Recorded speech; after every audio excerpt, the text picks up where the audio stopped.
Hello, everybody. My name's Aaron Tracy. I'm a technical lead at Arctic Wolf, and today we're going to be talking about Security Onion. As I explained before, a tech lead at Arctic Wolf.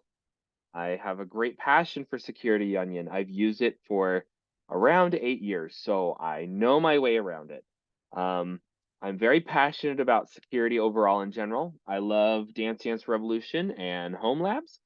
I love IT and logs and logging. And for this very purpose, I've come to talk about all the incredible benefits of Security Onion and what it can do for you and your business and maybe in your personal lab. So what is it? Security Onion is a free IDS monitoring solution. It's used by small and businesses and enterprise. Lots of features are available out of the box, right? It's a great way to learn how to centralize and manage your own IT or business security detections. It is a security analyst dream. And of course, like Shrek, it has many layers as an onion would. So what are some of the use cases for a security onion, right? You'd want to monitor network traffic from laptops and phones that are connected to Wi-Fi or Ethernet, right? You want to be able to query endpoints for software versions and files, possibly, right? You want to get some context. You want custom control over the network or endpoint detections, and that there are compliance requirements that you might need to adhere to, such as file integrity monitoring that you could set up or enable with Security Onion. So you can try it out. I don't think it will be available quite the time I upload this video, but I do plan on having a demo available for those who want to try it out. So what are some of the challenges with Security Onion, right? Well, it's difficult to maintain. There's a lot of services involved. It costs money if you want to do additional support. There's no guarantee for perfect functionality as it is a free product, right? No expectations for future developments or integrations, right? Because obviously you're not paying for it. Updates and upgrades may have significant downtime. There's no liability for damages slash issues there. It does have limited cloud third-party support, meaning integrations with other cloud providers for detections in the cloud really aren't tied in quite yet. And then, of course, it is a collection of open source tools.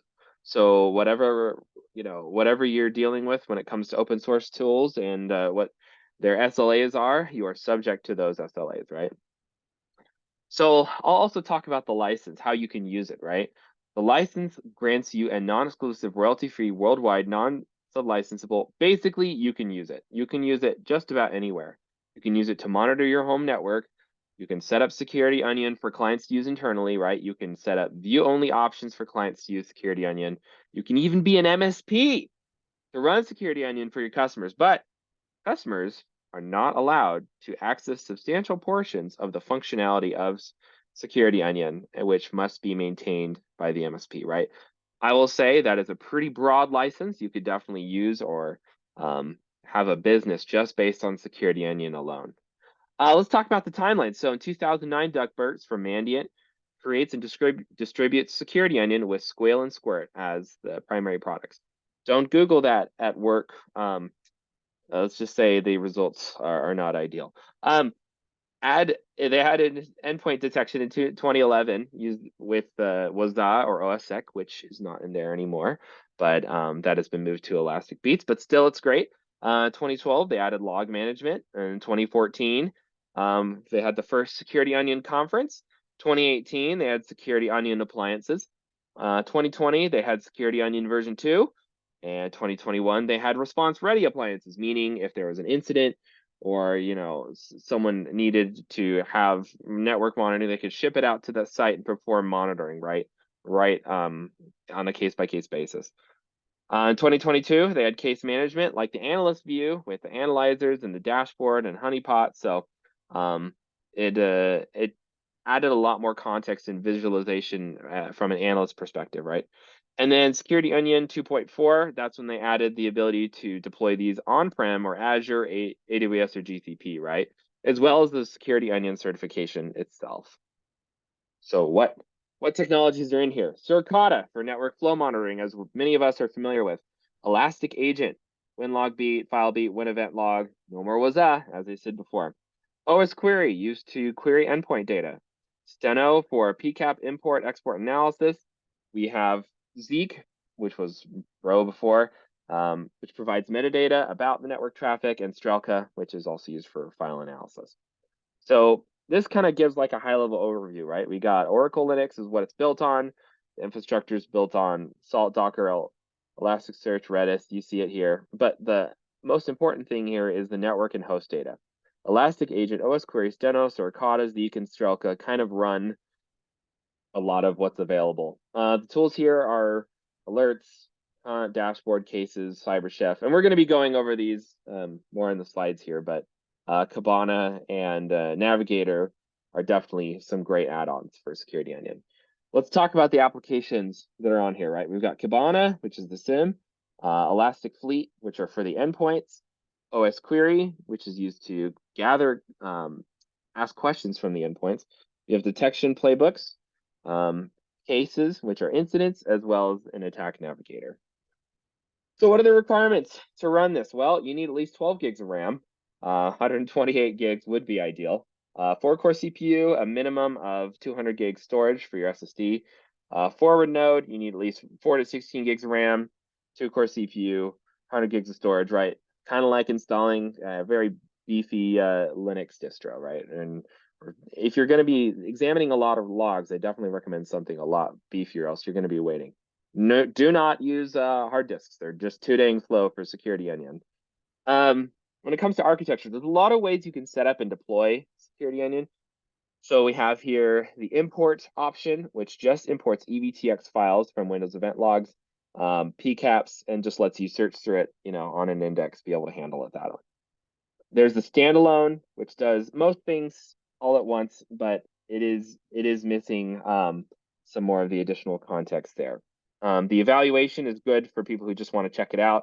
Distributed is better if you have like a large business and you have different sites and you want to forward logs from lots of different sites, as well as have beefier hardware handle some of the data coming in, for example, those forward nodes in the manager. And then of course a heavy node is another option there. But my favorite here on the right, which they don't show, is called manager search, where it's just consolidates the Security Onion manager as well as the Elastic Stack on top of that. So what are the requirements for setting this up, right? Number one, patience. You will make mistakes the first time. I guarantee it. Everyone makes mistakes setting up Security Onion. Your router, your firewall IP address is the default gateway. You're going to need the static IP addresses that you want assigned to the manager nodes.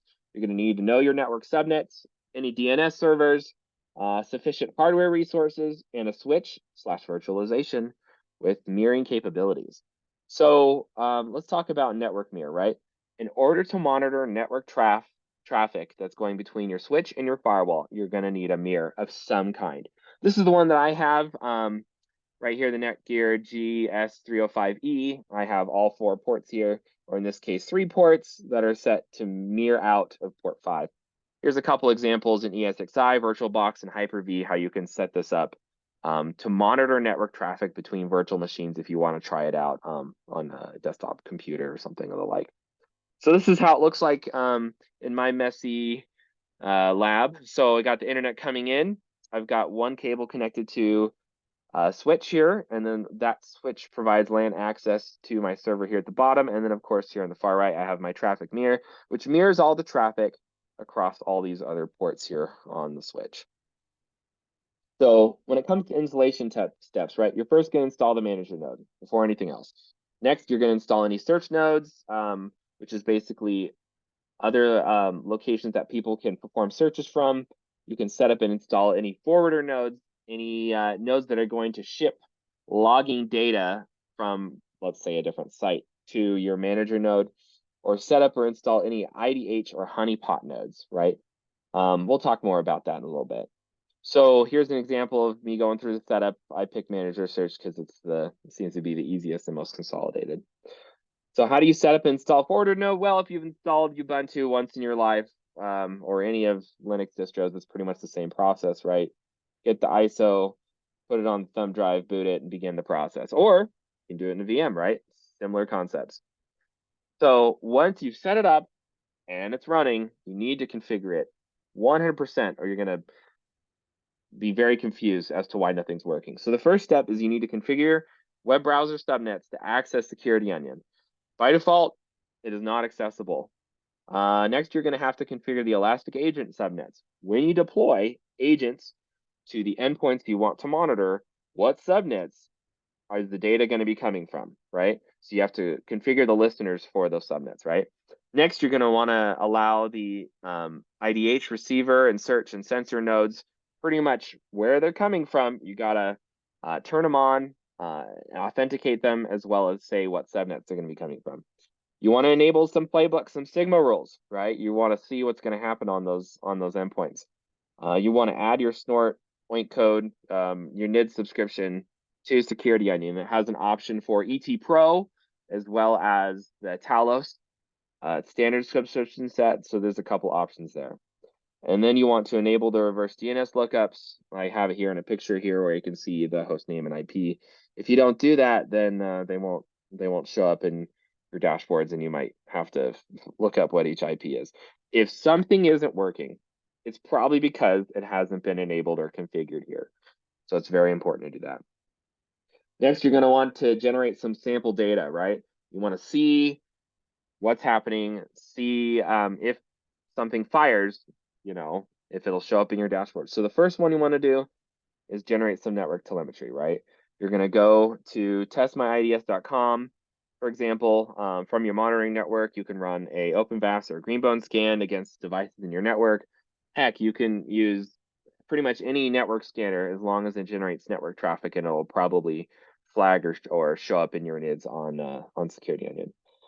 Next, you'll probably want endpoint telemetry. So for example, you would install the Elastic agents and enable Sysmon on those endpoints. You want to snapshot those VMs probably before you nuke them here.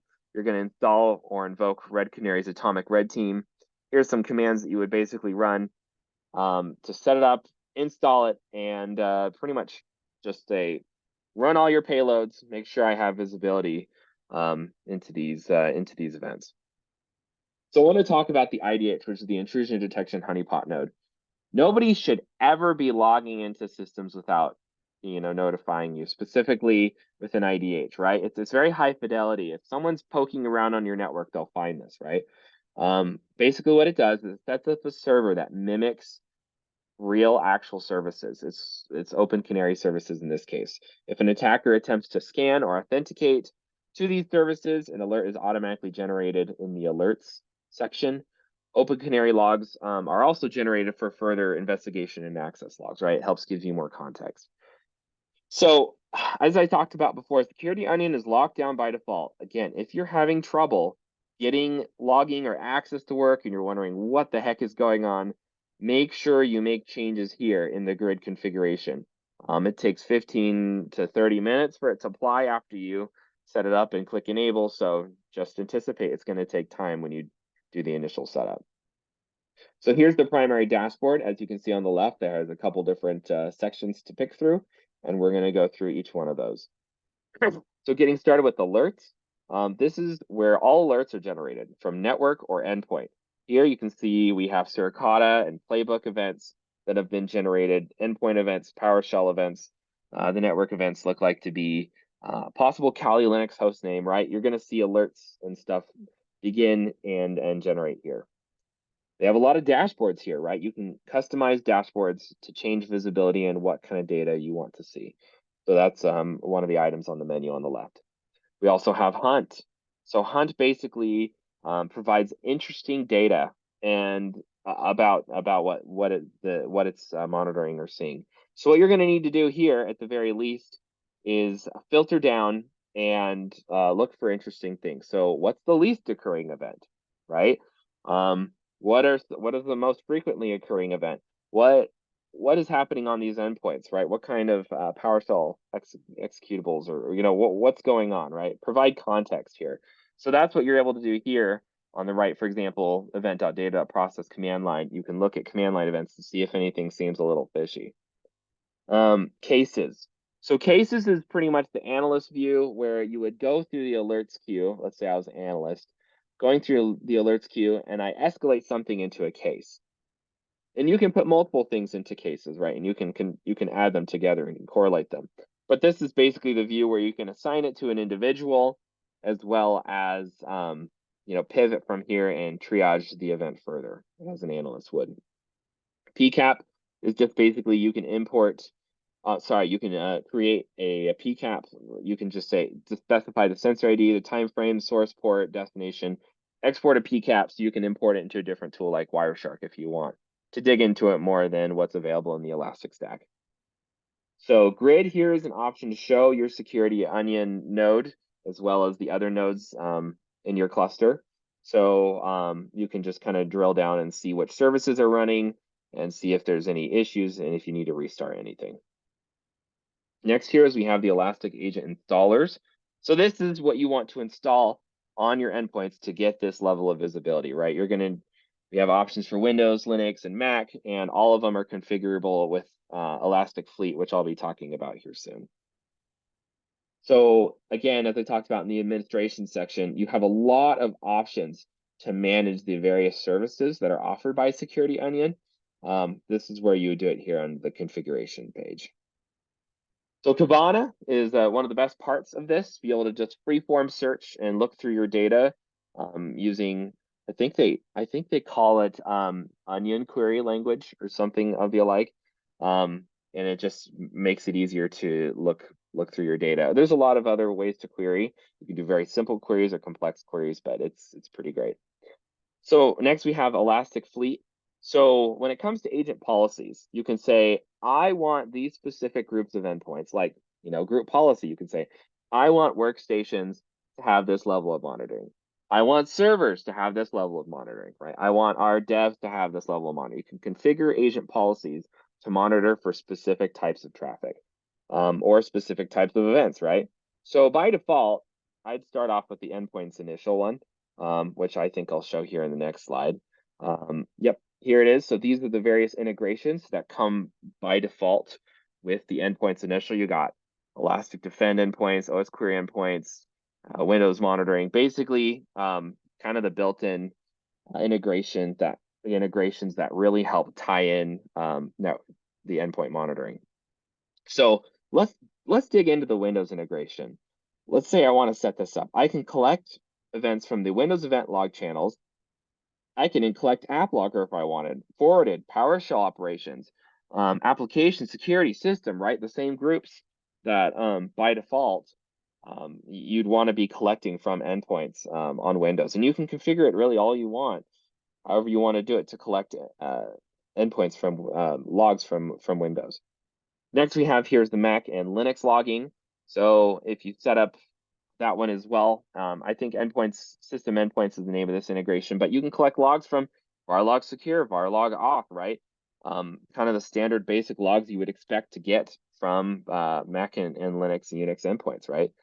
This would be great to pull in and correlate as well. And this also helps supplement the alerting capabilities of Security Onion as well. Elastic Defend is an integration. It's free as part of Security Onion. It'll cost more if you want more features, but it is nice to have. It can block specific malware if it's seen. So let's talk about OS Query. If you're not familiar with it, it just basically lets you use SQL language to query your endpoints to ask questions and get answers. So for example, what startup applications are running, right? What software versions are installed? Let's say you wanted to do some patch management, wanted to see how many operating systems are using particular software that could have a vulnerability, right? You can get context from your endpoints, and it's an amazing little feature. I love it, and I use it quite a bit to be able to get context on my endpoints and what's going on in my environment. InfluxDB is basically a way here to monitor your nodes and how they're performing, and if there's any operational stats you need to look in to be able to improve your nodes. It's just like Grafana, right? Gives you that context. Next is CyberChef. So CyberChef, if you haven't used it before, it just basically is an analyst to be able to manipulate data and clean it up. So if you want to look into it, I'm sure there's a lot of tutorials online about CyberChef. Now let's talk about Playbook, which are Sigma rules. This is by far one of the best features of Security Onion. Playbook is basically imports Sigma rules from Sigma HQ and adds them here into Security Onion, and you can turn on and off which ones you're interested in. So here's an example of a Sigma rule, which is suspicious file encoded to base 64 via certutil. Obviously, it matches strings. Certutil.exe command line contains these particular file types. And these are the kind of things that you would want to be able to detect, if you want to get that level of granularity. Now here at the bottom, next to my head here, most important thing is to switch them from draft to active if you're going to want to detect a particular event, because by default, all of them are set as drafts. So you're going to need to enable the detections you want. Here's a few more, right? You can search and enable draft rules to detect evidence of malicious activity. Let's say I want to detect Petit Totem, Impacket, Bloodhound, right? You can find these drafts, mark them as active, and try and see if they start getting detected, right, by Sigma rules on the endpoint using Security Onion. So this is the MITRE ATT&CK playbook coverage, and what's cool is these ones in blue here are actually ones that I've enabled in my playbook. So I've gone into playbook, I see the attack technique type in it. Anything here in blue are the ones that I've enabled. So you can kind of understand, okay, what is my coverage as far as what maps to MITRE, and where do I need to improve? What things do I need to enable to detect these types of things? And to slowly whittle down on my false positives as I clean up my monitoring capabilities, right? So let's talk also about what are the additional integrations that Elastic Co has here. So there's several here. It just goes on and on, but we've got AWS Inspector, AWS Route 53 Anomaly, Audit D, right? AWS WAF here, Azure Active Directory, and the list goes on. There are dozens of different types of event logs that you could set up and forward to Elastic, which would end up with Security Onion to be able to view and provide context with all of your data. Now, despite the fact that they may have these integrations, it doesn't mean they're going to alert on everything, right? The focus here is on network and endpoint. It's not on cloud. But for now, you do have the ability to forward logs from the cloud into Security Onion by setting up listeners. So let's go through a scenario here. Let's say I want to investigate an event. You're going to begin at the alerts or hunt section and click on the escalate icon, right? That warning icon. So once it's in the cases section, you want to click on the binoculars and then go to the events tab and set the status as in progress and assign it to yourself. Kind of like, okay, right, you're starting an incident, you want to assign it to yourself. You're going to click on the hunt icon next to the rule name to review all the events. Then you're going to review the relevant data and follow your process to clean or wipe up the endpoints with IT. You see bad activity, you're going to let them know. Then I'm sure at that point you'll take care of it. And then next, you're going to change the case status from in progress to closed. So that kind of goes through the whole really basic security analyst role and what you would do to handle an incident. So let's go through another scenario. Let's say you want to get firewall logs, right? You're going to open up Kibana, go to Elastic, click on Add Integrations.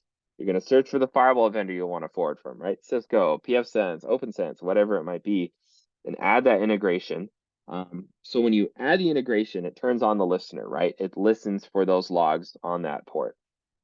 Then all you have to do is log in your firewall, follow the steps that are provided during the integration setup, and it'll tell you what you need to do to set up the log forwarding for the syslog forwarding.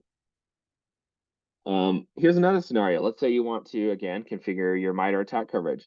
You're going to go into Navigator and see what attack vectors you want to detect, right?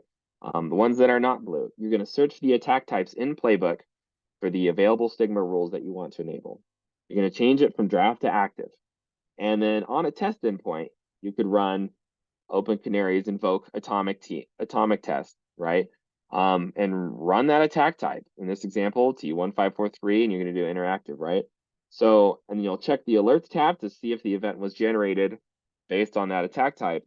Then you'll check Navigator to ensure the color is blue and that the attack type has been enabled, right? This helps you can see a direct consequence of enabling this and seeing it actually function and show up in your alerts and seeing it on your attack map. It's amazing that all of these are all together and available with Security Onion. So here's some example of some queries, really simple queries I ran here in Elastic. MSN.com, I'm able to see traffic to and from msn.com. Of course, that's network telemetry. Next here, I've got the Elastic Agent endpoint logging activity with Sysmon. As you can see, these are the executables that are happening in the command line on the right. I can see which devices are running them, and I can view the events and drill down to it further here in the columns further down. There are so many dashboard options, it's ridiculous, that are pre-configured for specific data types. And this could be one of them. Next, we have an example of endpoint process monitoring. You can see the endpoint itself, the name, you can see the parent process, you can see the process arguments, you can start gathering context on what your endpoints are doing. Here's an example of some network traffic. Looks like these endpoints are Linux endpoints, or Windows and Linux. We're getting Windows Update, we're getting check-ins to Ubuntu. So you're able to pretty much search for any network traffic you want. Very, very simple. I'm just searching here at the top for HTTP method equals star. So really it could be anything. And you can really narrow down and limit those queries if you want. So here's the Security Onion cheat sheet. You'll find this on the site as well on Security Onion. Let you download it. Basically, check the status. You'll want to run SO status.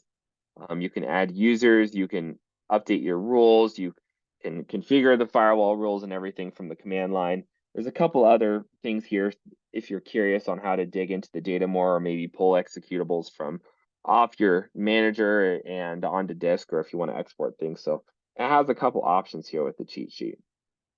Of course, there is the Security Onion documentation that goes into much greater detail if you're curious about this. It's very, very helpful if you're setting up for the first time. So if you have questions about this or anything else you want to talk about, feel free to make a comment. I'm happy to talk about this further. It is an incredible product that provides incredible amount of features. It's just mind-blowing to me just because there are MSPs and other companies that claim to be able to pick up on this type of stuff, but don't, right?